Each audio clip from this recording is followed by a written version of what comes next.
At Fastlane, my man Adam on Twitter brought a hashtag Save Rusev sign, and that's what we've all got to do. We've got to tweet it, we've got to message it, we've got to say it out loud in the street to a random stranger, we've got to write it on our foreheads. In fact, actually, give me a sec. Bam! Right there, hashtag Save Rusev. Let's start a campaign that gets the Bulgarian brute to the WWE main event level. But anyway, that's not what we're here to talk about today. We are, of course, here to review Fastlane and give the good bits an up and give the bad bits a down. Let's be honest, there are definite some down bits today. But let's get on with it. It's ups and downs for Fastlane.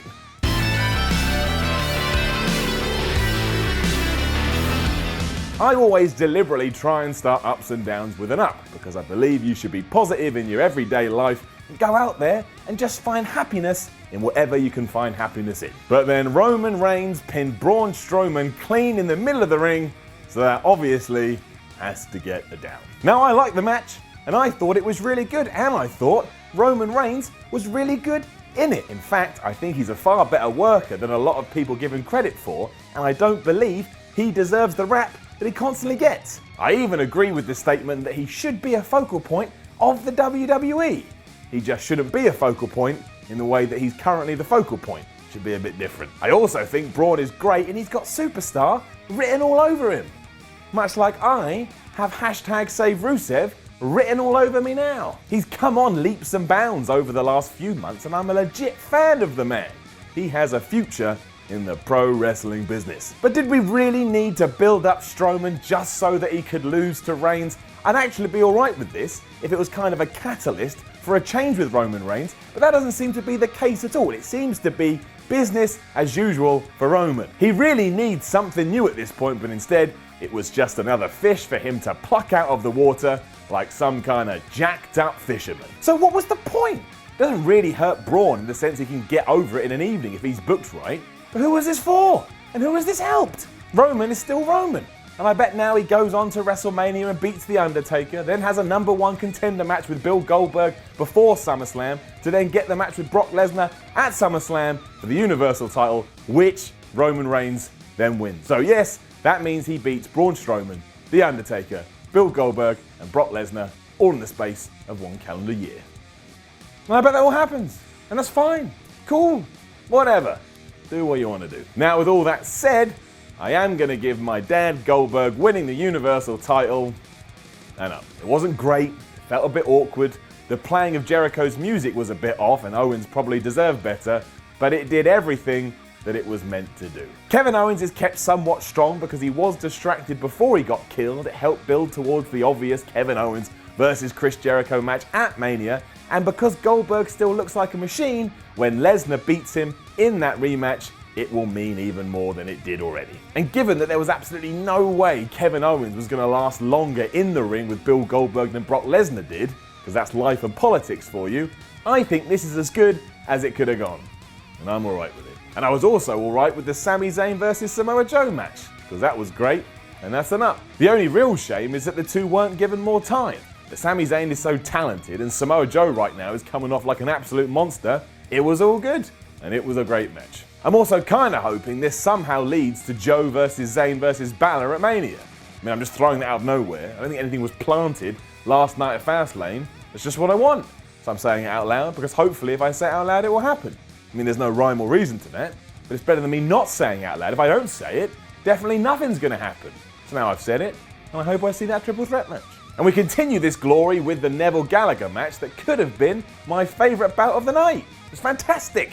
Listen up. Fast-paced, back and forth, up and down, left and right. The two men did everything, kept it exciting until Neville busted out the red arrow for the win. If only all cruiserweight fights could be like this one. It was different, it felt different, it looked different, it was different. Right now, between you and me, Neville is the damn MVP of the show. Yes. Let's not forget about a lot of the weird booking decisions that did happen at Fastlane. And yes, that is my cue to talk about Bayley versus Charlotte. The match was really good and I enjoyed it a lot, but why did we build up Charlotte's pay-per-view winning streak to just throw it away loosely at Fastlane? Who did this serve? Especially as we could have done this at WrestleMania, where Bayley could have also won the title, where big things are meant to happen, because that's the biggest show of the year, so the big things happen at the big event. I mean, it's not the end of the world. The 4 horsemen of the apocalypse aren't outside right now just laying waste to everything. It just confused me. I don't like being confused. It makes me feel stupid. Ultimately, I just don't get what's trying to be achieved here. And I could be overthinking it. I don't know. But it's a down. I'm going to give the tag team title match a down. I mean, in reality, it's a middle, because it was fine, it was decent, everyone involved did what they had to do. You know what? Forget it. I'm going to give it up. There's no point crapping all over it just because. And while the tag titles do need a big refresh, so they actually start to mean something again, Gallows, Anderson, Big Cass, and Enzo did everything they should have done. It was entertaining enough, and we shouldn't rag on that. You can only do what you're asked to do, and they did that well.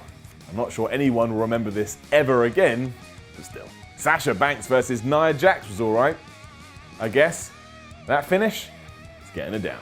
As with the other odd moments of the evening, WWE decided the best time to give Nia Jax a rare pinfall loss was at Fastlane, out of nowhere. Now, I'm not that invested in Jax, so ultimately, I don't really care, but I keep coming back to the simple question of why? I don't have a here's why to follow that up on this occasion, because I don't have an answer. Who is this for? What is this meant to do? What do you do with Nia Jax now? Sasha feels the same after it. Even with the loss, Nia feels the same after it. So why not at least build the thing that people are focused on, which in this sense was that Nia Jax is a monster and doesn't really get pinned.